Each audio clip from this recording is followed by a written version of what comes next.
prior to the Second World War, you may remember that the little island of Guam in the Pacific, North Pacific, was controlled by the United States of America, and then at the beginning of the war, Japan took it from America, and then toward the end of the war, America got it back. It's only a small little island, and today it's an American Air Force or military base. So it's a very strategic place there. And a Gramanian in 1960, a Gramanian was out in the bush, and he thought he saw 2 Japanese soldiers. Now, and he thought to himself, this would be impossible. I mean, the war's been over for 15 years. This is 1960, and he said it's impossible. But he was sure enough in his heart, and he thought, no, I think I really saw 2 Japanese soldiers. So he reported it to the authorities, and the authorities sent out a search party, and after a while, they found these 2 Japanese soldiers. And when they found them, they found their uniform. They still had their own uniforms on, so you can imagine what it was like after 15 years. And they were living underneath the ground. Now, this is the guy having his first haircut after 15 years.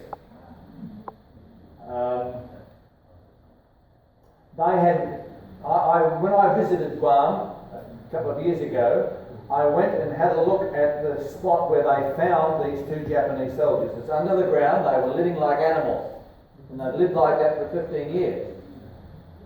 So the authorities brought them in, and they said, guys, the war is over. We are friends now.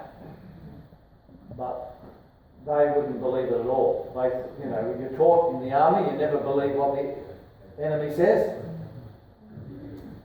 So they questioned them more, and they found that one of the guys had a sister. They didn't know whether she was alive or dead, so they rang Tokyo and eventually found this guy's sister. And they got her on the phone, and they said, would you persuade your brother that the war is over? Because we can't. And so she tried to do her best to tell him, no, the war is serious, it's over. But he wouldn't believe her either. So finally they put them on an aeroplane, and they took them back to Tokyo. And as the plane was banking around, coming into Tokyo Airport, of course, he saw out the window Tokyo in 1960. He remembered Tokyo back before 1939. Now you can appreciate there's been horrendous changes in Tokyo in those years. He couldn't believe what he was seeing. And then the plane pulled up, and the family was there, his sister and so forth, all came out to meet him. And he then became convinced that the war was indeed over. And I've often thought about that story because it's true. I've thought about the regrets that these 2 guys must have had when they realised they could have been living back in Tokyo in a fair amount of ease, and in actual fact they were living like animals for those 15 odd years.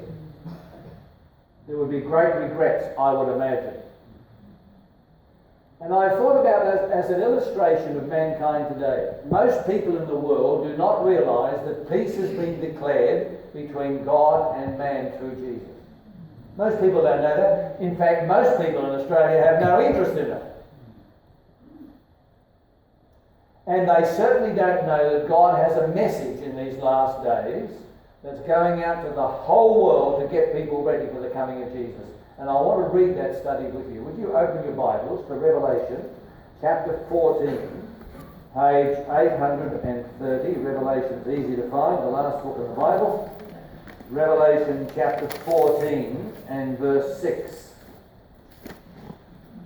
Revelation chapter 14 and verse 6. John is writing here, "Then I saw another angel flying in the midst of heaven, having the everlasting gospel to preach to those who dwell on the earth, to every nation, tribe, tongue, and people." So obviously this is not some little backyard show. This is to go to the whole world. "Saying with a loud voice, Fear God and give glory to him, for the hour of his judgment has come, and worship him who made heaven and earth, the sea and the springs of water." And another angel followed, saying, "Babylon is fallen, that great city, because she has made all nations drink of the wine of the wrath of her fornication." Then a third angel followed them, saying with a loud voice, "If anyone worships the beast and his image, and receives his mark on his forehead or on his hand, he himself shall also drink of the wine of the wrath of God, which is poured out full strength into the cup of his indignation. He shall be tormented with fire and brimstone in the presence of the holy angels and in the presence of the Lamb. And the smoke of their torment ascends forever and ever, and they have no rest day or night who worship the beast and his image, and whoever receives the mark of his name. Here is the patience of the saints. Here are those who keep the commandments of God and the faith of Jesus." You say to yourself, what is all that about? It seems that it's humbo jumbo. And you can understand why the vast majority of people push aside Revelation. They say, that is just impossible. What's all that about? Well, there's a very interesting reason that God wrote the book of Revelation the way he did. Let me explain and you'll understand too. John the Revelator, who wrote the book of Revelation, was a prisoner on the island of Patmos. And he had been put there because this was the greatest isolation prison in the Roman Empire. All the most troublesome criminals went to Patmos. And they considered John to be very, very subversive in what he was teaching and so forth. So they banished him to the Isle of Patmos. While he was on Patmos, God gave him the vision of the Revelation, and he wrote it down.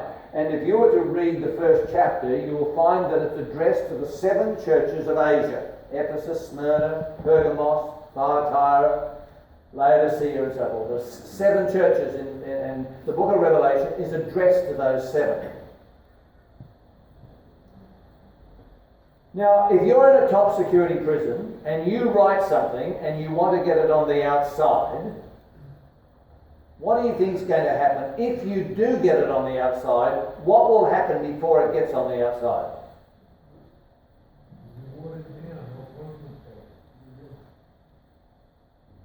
Well, the least thing, it will be read, isn't that right? They'll read it. What is all this about? Because maybe John was planning an escape. So they would check it through. Now, when they read through what John had written, they couldn't make top or tail out of it. It just was humbo jumbo to them too. Now, if the Roman soldiers had realised that the book of Revelation foretold the doom of the Roman Empire, what would they have done to John and the book of Revelation? What would they have done? They would have destroyed it, of course. And John would have been killed instantly. That would be considered high treason. So, in order to protect Revelation, God put it into language that the average person had no idea what it was about. It was put into code language. And at the same time, the code was foretold in the Bible. As we noticed last time, comparing Scripture with Scripture, and I'll show you that in just a moment. Also, as we move down in time a little bit further, we get to the time when the church dominated Europe for over 1,000 years. If the church had realised that the book of Revelation condemned its teachings as it does, instead of preserving the Bible in the Vatican Library and so forth, instead of caring for it and looking after it, what would they have done to it? They would have destroyed it too. So God has protected the Revelation from those who would do it harm by writing it in a language that the average person had no idea what it was about. So the Roman soldiers just let it through. And the church preserved it instead of wiping it out. Now, while at the same time he's written it in this code language for the very reason I've just told you, he has given to us the meaning of that code. And those who are interested in the Word of God, God reveals the code to them.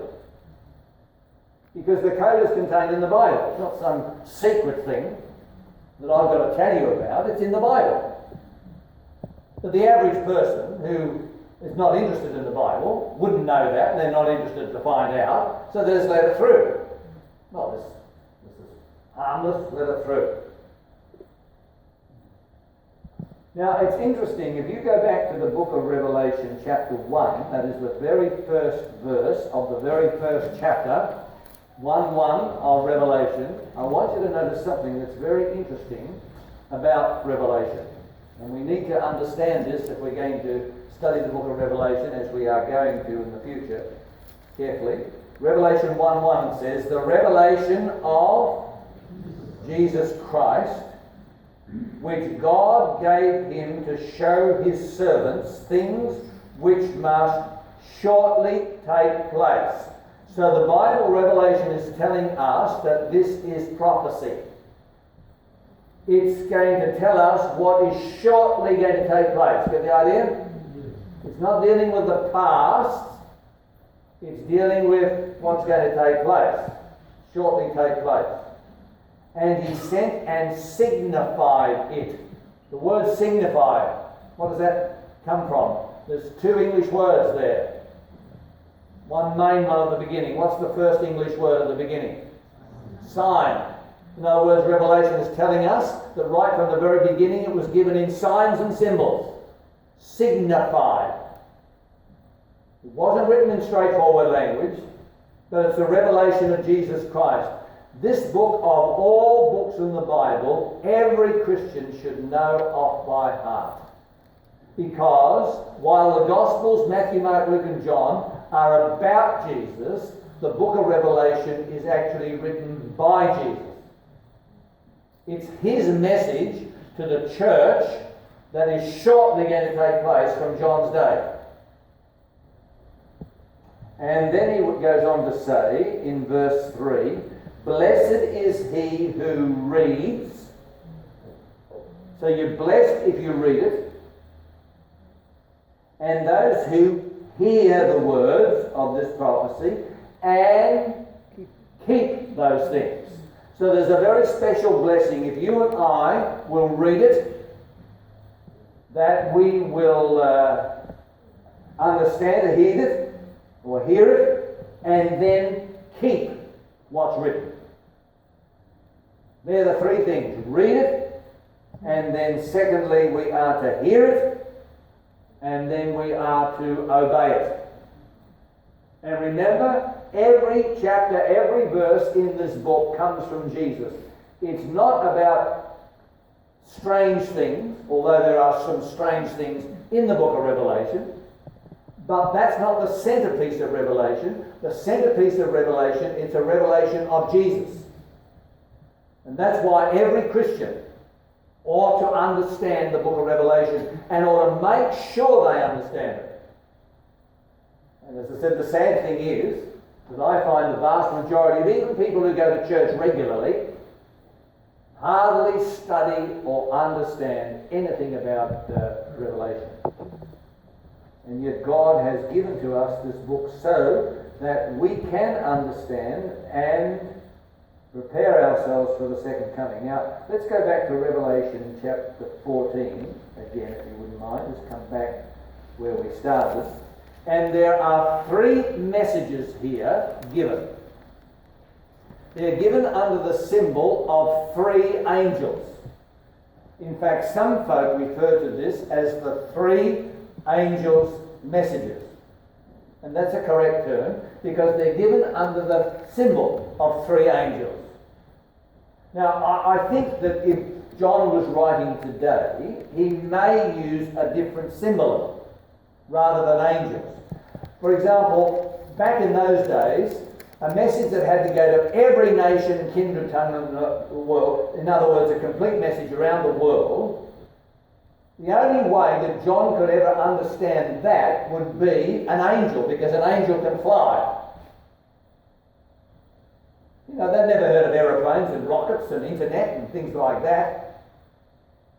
So, under the figure of these three angels, we have three messages going to the entire world. Maybe if John was writing today, he might talk about three satellites or something like that, a more modern expression. But we've got to understand that these angels are God's messages or messengers to take the message to God, because literal angels do not do the preaching.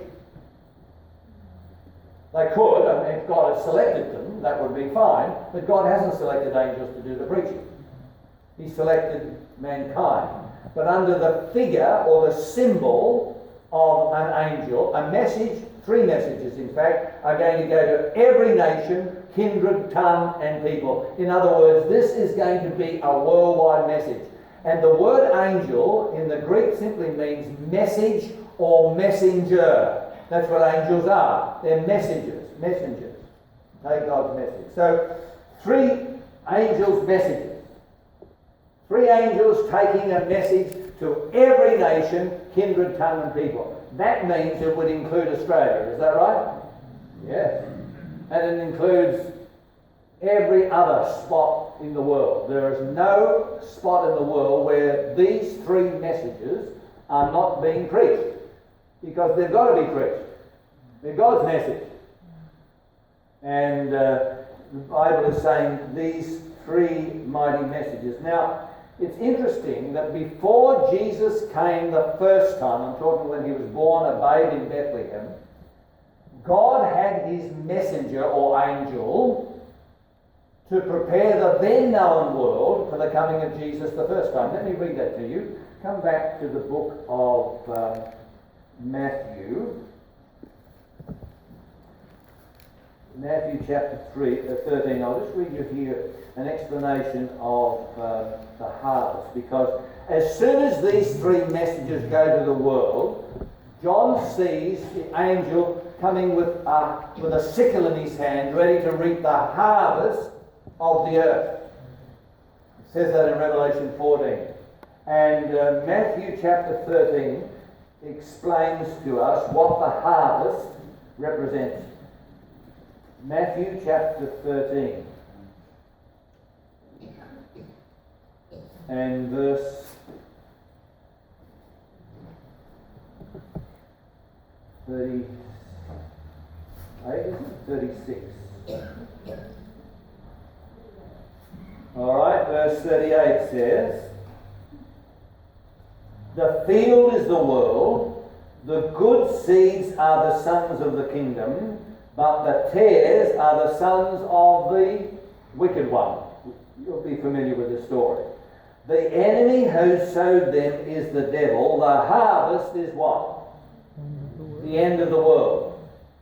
So all through the Bible, the word "the harvest" is representing the end of the world. Just as the harvest for the farmer is the end or the climax of his work for the year, so the Bible is presenting that these three messages that go to the world, followed by the Son of Man coming with a sickle in his hand, ready to reap the harvest of the earth, and that harvest represents the end of the world.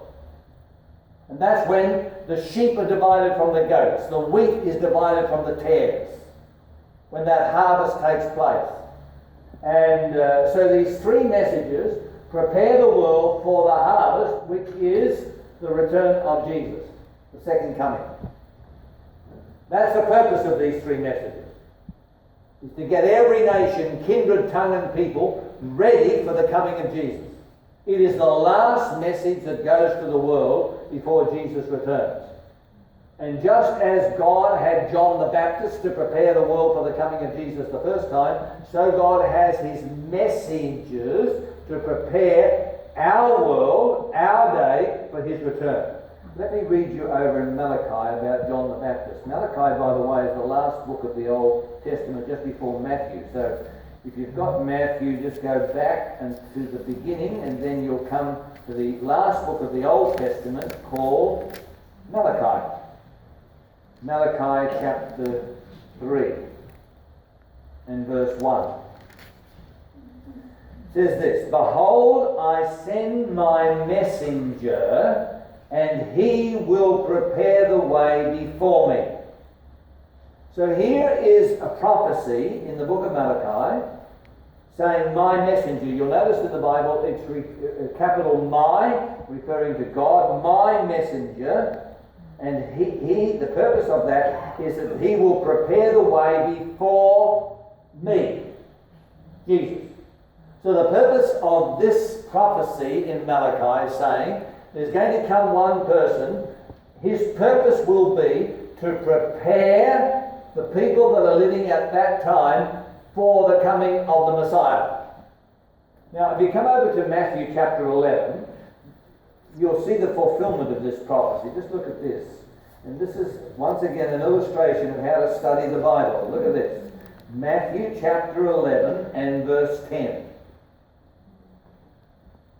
And you'll see how the New Testament now quotes the Old Testament. Look at this, verse 10. "For this is he of whom it is written, Behold, I send my messenger before your face, who will prepare your way before me." Where have you read that before? Yeah, we just read that back in Malachi, didn't we? In other words, Jesus is quoting Malachi chapter 3, verse 1. And he's saying, this is he. This is the man who's the fulfillment of that prophecy way, way back in the book of Malachi in the Old Testament. Now, who was that? Verse 11, which goes on to say, Matthew 11, verse 11, "Assuredly I say to you, among those born of women, there hath not risen one greater than John the Baptist." So John the Baptist was God's messenger to prepare the then known world for the coming of Jesus the first time. Get the idea? And he fulfilled that prophecy in Malachi. And Jesus quotes it word for word. That's why we said before, if you don't read the Old Testament, you'll never understand the New. Because the New is an explanation of the Old, and the Old gives the background for the New. They fit together like hand and glove. And so, this is the reason that God has allowed us to invent all these marvellous inventions today. So that the message can go to every nation, kindred, tongue and people. Even behind the bamboo curtain and the iron curtain and any other curtain. Because today, you've got the internet, you've got all sorts of ways in which people are finding out. We have in our home at the moment 2 Chinese from mainland China staying with us. They're doing their high school. And when this issue of Tiananmen Square was at its height just a week or so ago, I said to them, "Have you heard of Tiananmen Square?" "No," they said, "not back home. We've heard about it since we've come here." Because China has blocked off their citizens knowing anything about it. They can't stop the students coming out to hearing about it. And so it gave me an opportunity to talk to them. And I explained to them that their government was anything but honest with you citizens, I said. When you come to a country like this, You have freedom, but you don't have freedom back in China. You only have freedom for what they want you to know. And I said, when you go back, you will have a different attitude. But you can't keep truth down. Today, these inventions that have been, the satellites and so forth, today the world is just like our backyard. Because no longer is travel a big thing. In fact, I was reading about the tourists going to Europe now are so many that they can't control all the tourists that want to see all the sights in Europe. Get the idea? And it's just like a middle of a big city. It's a problem to them. They don't know what to do. And the reason is because there's so many cheap flights bringing hundreds and hundreds of people into these cities all the time that they're being overrun with tourists. Just have a look at what's happening in Vienna. No, not Vienna, Venice. Thank you. Yeah, Venice. All these things are in the news. It's interesting. But God knew that this message had to be taken to every nation, kindred, tongue, and people. And he had his messenger. All right, let's go back to Revelation 14. And we'll notice that as God says there were three messages in Revelation 14. One of the things that major reason the devil hates the book of Revelation and will discourage anyone from reading it is simply this, that the book of Revelation exposes the devil's counterfeit. Now you know what a counterfeit is. A counterfeit is something that looks like the genuine but is not the genuine. For example, they make counterfeit money. The purpose of counterfeit money is to deceive the person who gets the money. They're thinking it's the genuine, when in actual fact it's the counterfeit. Now that's exactly what Revelation does. It exposes the devil's counterfeits. And people think that what they've got is the genuine, when in actual fact it's the counterfeit. And that's why the devil does all in his power ever to stop people from studying and stop people from reading it. I've had people coming along to the meetings up to this meeting, and I tell them this: you will find now that the devil will get after you to stop you coming to any more meetings. He'll make you busy, he'll make you tired, the boss will call you to do some extra work, and all sorts of things will happen.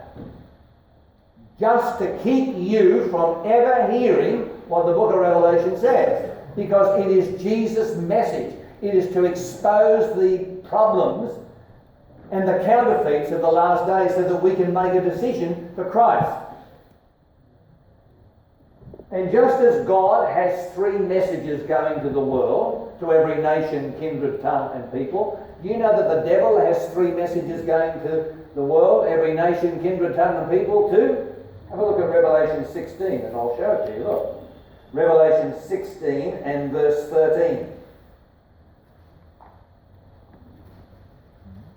Revelation chapter 16 and verse 13 it says, I saw three unclean spirits like frogs coming out of the mouth of the dragon, out of the mouth of the beast, and out of the mouth of the false prophet. Now, let me just pause there. As God has three angels' messages, three messages coming from him under the figure of three angels, so the devil has three agents. They're called the dragon, the beast, and the false prophet. Now, who are these? Let's have a look at the next verse. For they are spirits of demons or devils performing signs and wonders. In other words, the way the devil is going to use and bring deception upon people is that these three agents, the dragon, the beast, and the false prophet, they are going to perform signs or miracles. And as they perform these signs and miracles, people will think it must be of God, because just about everybody would consider that a miracle is from God. Whereas the Bible doesn't teach that at all. The Bible teaches that the devil can perform miracles like God performs miracles. Let me give you a perfect illustration of that. When Moses threw his staff down onto the ground and it changed into a snake, what did Pharaoh's magicians do? They threw their staff, and that became a snake too. In other words, what God did, the devil counterfeited. And all through the Bible, whatever God does, the devil has a counterfeit. And I'm going to show you, as we go through some of the meetings, I'm going to show you every subject that's in the Bible, the devil has a counterfeit for that subject. I don't care what subject you like to name me now, I will show you that there's truth regarding that subject and there's error regarding the same subject. Truth and error. And the devil has brought in a counterfeit to deceive people. And miracles, you see, because most people here, even if they're not religious, if they heard about a miracle taking place, they would think it's of God. Because in their minds, the only person that can perform miracles really is God. They don't understand that the devil can perform miracles. And his most cunning agent is going to be, methodology, is, as it says in verse 14, for they are the spirits of demons or devils performing signs which go out to the kings of the earth and of the, how much? Whole world, every nation, kindred, tongue and people, to gather them to that battle of that great day of God Almighty. In other words, the purpose of these three agents of the devil is performing miracles, is to deceive and to take to the whole world, to bring them to the great battle of Armageddon. And Jesus warns in the next verse, verse 15, behold, I am coming as a thief. Blessed is he who watches and keeps his garment lest he walks naked and they see his shame. In other words, this is followed by the coming of Jesus. And just as God has three messages going out to the world, followed by the harvest or the end of the world, so the devil has three messages going to the entire world, followed by the coming of Jesus. We are in the midst of a battle between good and evil, between Christ and Satan. That's why everything that God has, the devil comes along with a counterfeit. And we will see it over again. I'm going to show you next week another counterfeit that will astound you. Because most people think that if people are religious, they're from God. The Bible doesn't teach that at all. You can be very religious and follow scrupulously what you believe is true, but not be of God. And not be obeying God. That's why Revelation we read that one of the conditions of following Christ is to obey Christ. Amen. Obedience is the outward test of whether a person is of God or whether they're not. And we will talk about that more and more in future meetings as we go through. But here all we're pointing out is that for every truth, God has three messages going to the world, and as a result, the devil has three messages.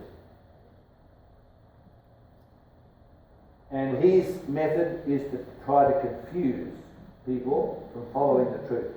Now, it's not my purpose tonight for us to go and expose the devil's counterfeit. I will do that in future meetings. Tonight I want us to spend our time on the positive. That is, on God's three messages. Because once you get the positive in your mind, you can spot a counterfeit a mile away. That's why it's important to get grounded first of all in the truth. Then once you get the truth, then it's very easy to spot the counterfeit. Because there are it's like if you worked in the bank. The very first thing they teach you is how to distinguish between the genuine money and the counterfeit. Because obviously in a bank you are very much the object of deception of people trying to pass in crooked notes. So they teach you what to look for quickly. When people hand you notes, you can see whether they're genuine or not. And so it is that the first thing we need to learn is the truth. Once we learn the truth, we'll be able to see the counterfeit. So let's go back to Revelation 14, and we'll have a little bit more of a look at the truth before we get into the counterfeit in future lectures next weekend. All right, Revelation chapter 14 and verse 6.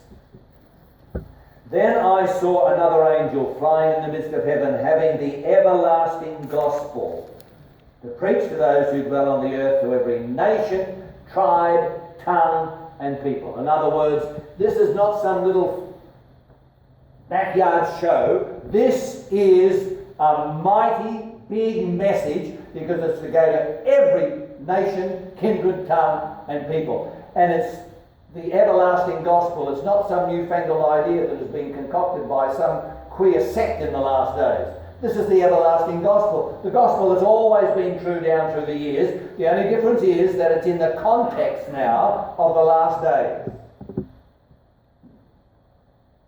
Gospel, the everlasting gospel, the same gospel, but it is contemporized, because we're dealing with contemporary issues now that affect the gospel. So that's what Revelation here is talking about. All right, what are they? Verse 7. Saying with a loud voice. In other words, why does God say to say it with a loud voice? What do you think he's saying? If I say something to you in a loud voice, what's that saying? Important. I'm emphasizing something, isn't that right? And so God is emphasizing this. It's said with a loud voice. What is said with a loud voice? What is important? Well, let's read on, verse 7. Saying with a loud voice, fear God, give glory to him, for the hour of his judgment has come. And worship him who made heaven and earth, the sea, and the springs of water. Now let me just pause on that. Worship him who made heaven and earth and the springs of water. That is directly opposite to what you were taught at school and university. Because what do they teach at school and university? About whether the creation of the world. What do they teach? Yeah, they teach that it wasn't created by God, it evolved over millions and millions of years. But God's last message is a message which highlights the fact that God is the creator. Amen. So the theory of evolution has no part whatsoever in God's last message. Amen. It is opposed to God's message. And someday I will show you how that when God's message arose, the very year that these three messages began to be preached, it happened to be the year 1844, is the very year that Charles Darwin wrote the beginning of the sketch of his Origin of Species. The very same year. Because that was a counterfeit to part of God's message. I'll talk about that in future, because we haven't got time to go into that now, otherwise that's a full lecture in itself. I was talking about that this morning in a lecture I was giving. Then so whenever you find that people come along teaching the theory of evolution, or part of its teaching, that you know instantly that person doesn't have God's message for the last day. He's out of kilter with what God says. Because part of the three angels' messages is to worship God as the creator of heaven and earth. Then notice the second message, verse 8. And another angel followed, saying, Babylon is fallen, that great city, because she has made all nations drink of the wine of the wrath of her fornication. Now that's not very nice language. We all understand what fornication is. And the Bible is saying here, Babylon is fallen. Now you will remember that Babylon was set up originally as Babel, the Tower of Babel. And after the flood, mankind said, we will never be taken down by the flood ever again. So they said, we're going to build a tower so high that the water will never be able to get to the top. And in defiance of God, because God said, go out and fill the earth, they said, no, we're going to build a city. And the city that was built was called Babylon. And Babylon was set up in direct defiance of God. Complete disobedience to God. And so, remember that that's when God confused all their languages. Otherwise, we'd all be speaking English. My Spanish friends will tell you that Spanish is the language of heaven. Yeah. That's where all the languages come from. From the confusion from Babel. Because we even talk today about Babel. Means absolute confusion, a Babel of voices. Babel. And it came from Babylon, and that's why here, the second message is talking here about Babylon has fallen, that great city, because she has made all nations drink of her maddening wine. And there's one thing you can't do, and that's reason with a drunk person. Because Babylon's maddening wine affects people's minds. That's why when we go out to win people and help people to understand the truth, we've got to ask for the Holy Spirit to help their minds to get clear of all the rubbish that's in there. Her maddening wine has affected the whole world. And Babylon has fallen. We'll talk more about that in future meetings. Verse 9. Then the third message. This is the third angel. Followed them, saying with a loud voice, if anyone worships the beast and his image, and receives his mark on his forehead or on his hand, he himself shall also drink of the wine of the wrath of God, which is poured out full strength into the cup of his indignation. Tell me, if you get the mark of the beast, which way are you going, up or down? In a big way, isn't that right? Because it's the wrath of God is poured out against those who worship the beast and his image. Now, the word worship, if these people are worshipping the beast, in what context do we use the word worship? Do we worship our political leaders? Even if you are the most rabid liberal supporter, no one talks about worshipping Mr. ScoMo. Is that right? No, that's not language we use, because no one does that. Worship is only associated with what? With religion and with God. Isn't that right? Yeah. And so, the mark of the beast, whatever it is, has to do with our allegiance to God. It's about our religion. And God says, in your religion, if you get mixed up with the mark of the beast, you will go forever into eternity. The wrong way. Because it is the worst thing that you could ever do in your entire life, is to get mixed up with the mark of the beast. And yet the average person knows absolutely nil about the mark of the beast. I've heard people tell me it's like a stamp on their back of their hand or on their forehead. That's got nothing to do with it. Nothing as a physical thing. It's to do with our worship, the Bible says. We worship God not by having a stamp here, but by my mind, my allegiance, what I believe. And as I said here, if you get the mark of the beast, we're lost and lost eternally, yet the average person has no idea. Just ask them, what do you think the mark of the beast is? You'll get an absolute blank. And yet the most severe warning that's given anywhere in Scripture is against the mark of the beast, yet the average person knows nothing about it. Then the message finally comes back into verse 12 where it says, here is the patience of the saints, God's people. Here are those who keep the commandments of God and the faith of Jesus. In other words, there's something about those commandments that if we are faithful in keeping them, we will never get the mark of the beast. Because always in the book of Revelation, when you find the mark of the beast mentioned, one group get the mark of the beast, the other group are faithful to Jesus and keep his commandments. And there's something about keeping those commandments that protect us from ever getting the mark of the beast.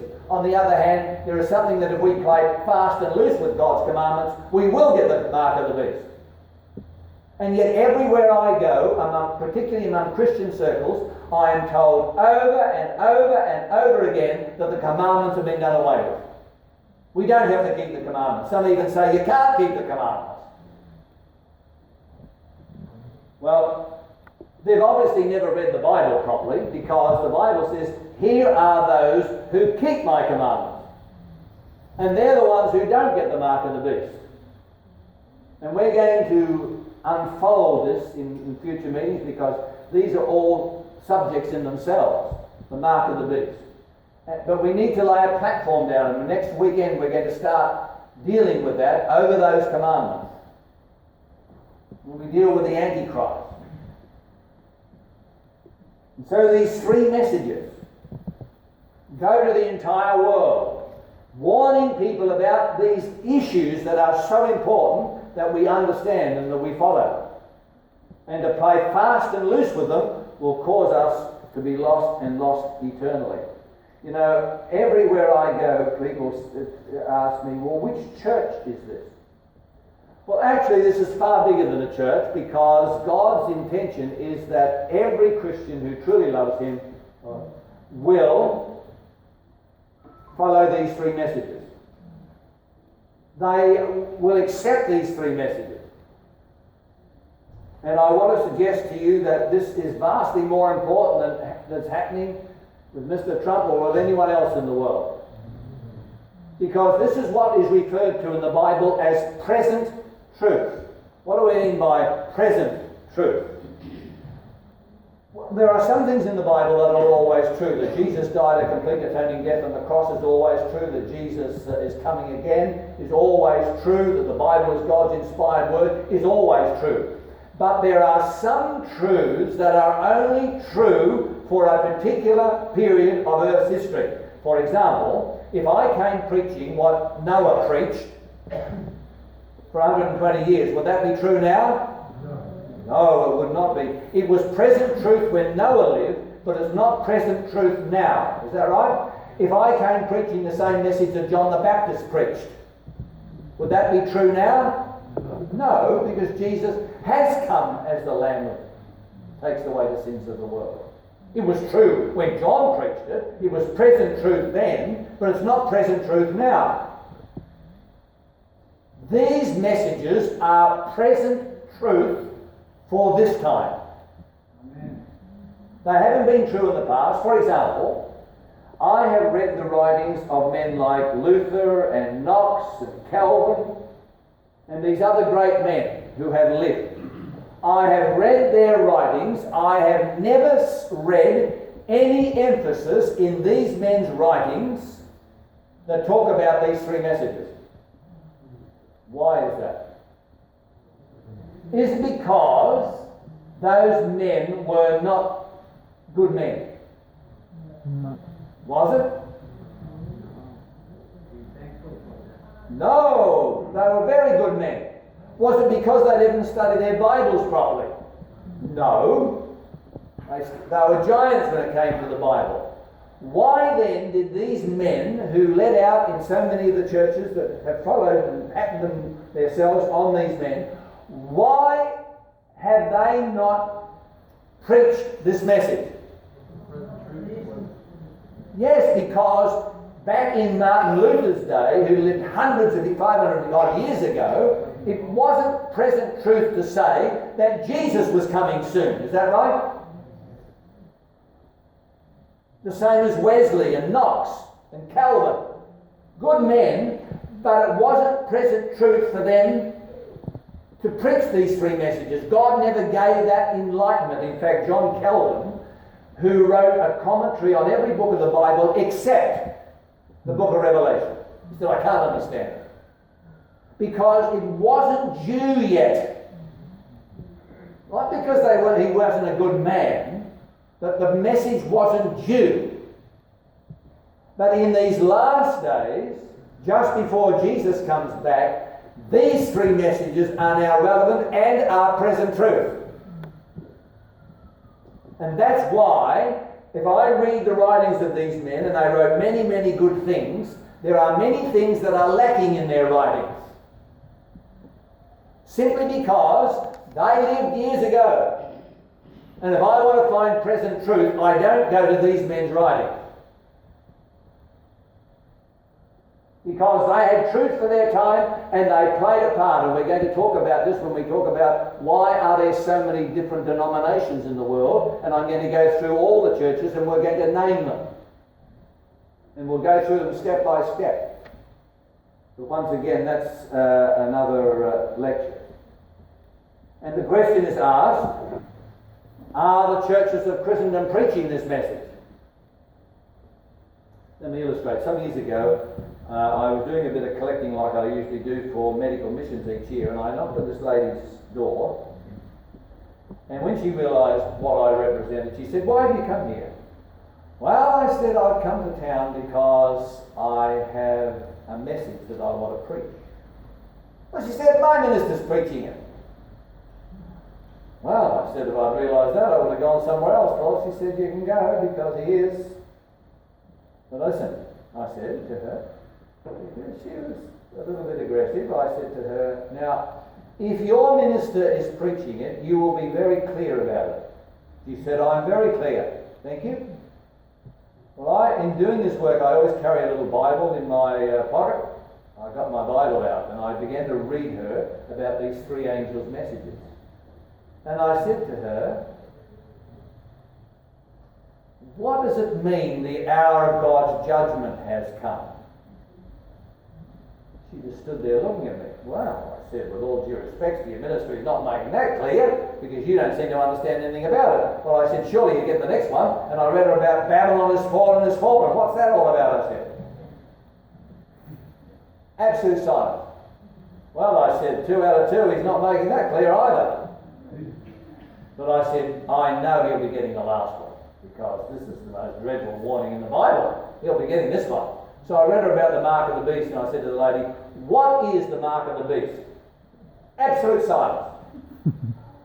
I said, that's why I'm coming to town because your minister is not preaching it. And with all due respect, he is not preaching it because you don't know anything about any of the messages.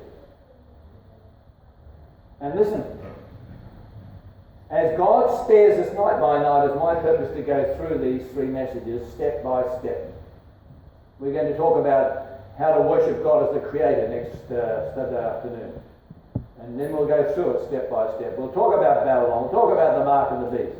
And we'll go through all of these great truths. And nothing will stop it. The bamboo curtain won't stop it, the iron curtain won't stop it, the purple curtain won't stop it. Because this is God's message, as the hymn writer once said, from Greenland's icy mountain to India's coral strand. This message is being taken. And it's calling people to faithfulness in keeping his commandments. And as I said, as God spares me, it is my plan to explain this message step by step by step. And with our Bibles in our hands, I'm going to invite you to follow through. And you will see for yourself, and you will be like the disciples. Did not our hearts burn within us when we saw these things? Because I want to tell you, truth is the most wonderful thing in the world and give you strong conviction. And it just burns in your heart, it burns in your mind. And you want to share it with others. But there is one danger. Just come over to Luke quickly with me. Luke chapter 13. Sorry, Acts 13. Acts chapter 13. And this is the danger that we all face. Acts 13 and verse 40. Acts 13 and verse 40. Says this. And it says, beware therefore lest what has been spoken in the prophets come upon you. Now, Paul is saying you be very careful, because what came upon the prophets might come upon you. Now, what came upon the prophets? Notice a quote again from the Old Testament. Behold, you despisers marvel and perish, for I work a work in your days, a work which you will by no means believe, though one were to declare it to you. What's that saying? God is saying that you won't believe, even though someone explains it to you, you won't believe it. You see, the Jews, they accepted Moses, but in the days of Moses they wanted to kill him.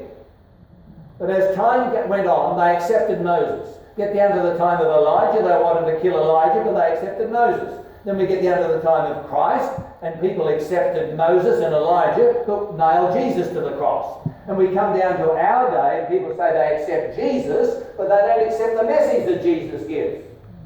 Because that's the way human nature is. We're always willing to accept the past, but never willing to accept a message that God has for our day. And these are the three messages. This is the contemporary message that God has for our day. And this is what every preacher ought to be preaching. When you say, is this message going to convert the world? Come over to Revelation chapter 12 and verse 17. I just want to read you quickly this verse. Revelation chapter 12, and you will begin to get a warmth and a longing to understand Revelation. Look at this. Revelation 12, verse 17. It says, and the dragon, by the way, who's the dragon? Yes, if you go up to verse 9, just up the column a little, verse 9, it says the great dragon was cast out, that serpent of old, called the devil and Satan. We read that last week, you remember. And the dragon, or the devil, was enraged with the woman. What does the word enrage mean? Absolutely, not just angry, but furious, yes. Where your jugular sticks out in your neck, and your neck goes all red. You know, when a person gets really angry, that's the word here. And he was enraged with a woman. A woman in Bible prophecy represents the church. Yes, plenty of illustrations of that in the Bible. And he went to make war with the rest of her offspring, who keep the commandments of God and have the testimony of Jesus Christ. There it is again, where God identifies his people as those who keep the commandments and have the testimony of Jesus. They're the two characteristics that I'm looking for in the last days, because God says the devil is going to be very angry with that group. Very angry. Infuriated. They're not going to be a popular group. You know, John Wesley wasn't preaching for 6 weeks in England when the established church, the Anglican Church, put out 323 tracts against him in 6 weeks. Truth has always been opposed. Woodrow Wilson, the once President of the United States, made this statement. He said, I would rather perish in a movement that I knew would triumph than triumph in a movement that I knew would perish. So would I, wouldn't you? What's the use in belonging to a movement that's going to perish, even if you triumph in it? But what does it matter if you don't triumph in a message that you know is going to triumph? And that's why Woodrow Wilson made that statement many years ago. And I know this message is going to triumph because God says it. Revelation 15, look at this. Revelation 15 verse 2. Look at this. Revelation 15 verse 2. And I saw something like a sea of glass mingled with fire. Those who have the victory over the beast, over his image, and over his mark, and over the number of his name, standing on the sea of glass, having the harps of God. They sing the song of Moses, the servant of God, and the song of the Lamb.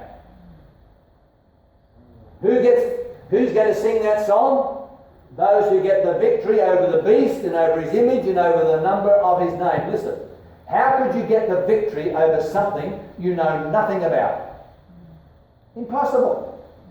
And the only message that I know in the entire world, contradict me if you can, The only message in the entire world that is telling people about the mark of the beast and about the number of his name is these three messages. Amen. The only one. Amen. There is no other. And God's message in these last days is to get people to get the victory over the mark of the beast and over the number of his name. There's something about that power that God says you've got to get the victory over it, because if you don't, you're going into the wrong place. And it's God's plan to help us all not to make that mistake. So William Russell, over there in England many years ago, because he loved the Bible, was going to be executed. But remember, unfortunately, that English history is not all good. And they persecuted God's people, and John Russell was about to be hung. And they used to do it on Sunday afternoon. Everybody was invited to come and watch these public hangings. Dreadful part of English history. And there he was, standing on the scaffold, and his doctor was allowed to stand alongside him. And in those days they had a little waistcoat, and he used to keep his watch. They didn't wear watches on your wrist like we do. They had it in their pocket. And he got his watch out, undid it from the button, and handed it to his doctor. He said, "Doctor, you can have my watch, because I'm now finished with time, about to face eternity. And you and I are about to face eternity too. Jesus is coming." Amen. And Jesus' coming is as close as our death. Remember that the closest Jesus is our death, because once you die, your next waking moment will be the coming of Jesus. And so God is calling for us to be faithful to him. And in these last days, he wants us to be faithful. He wants us to accept the message of God. So may God help us as we listen and as we hear and as we study God's message in these last days to be faithful to him. Let's just bow our heads in prayer. Now, Father in heaven, I again want to thank you tonight for the quietness of this evening hour, for the message that you have given, a message that's going to every nation, kindred, tongue, and people. These three messages to call us to be faithful to Jesus and faithful to his commandments. Bless us now as we eat together, and then as we go home and bring us back again next Saturday afternoon, I pray for Christ's sake. Amen.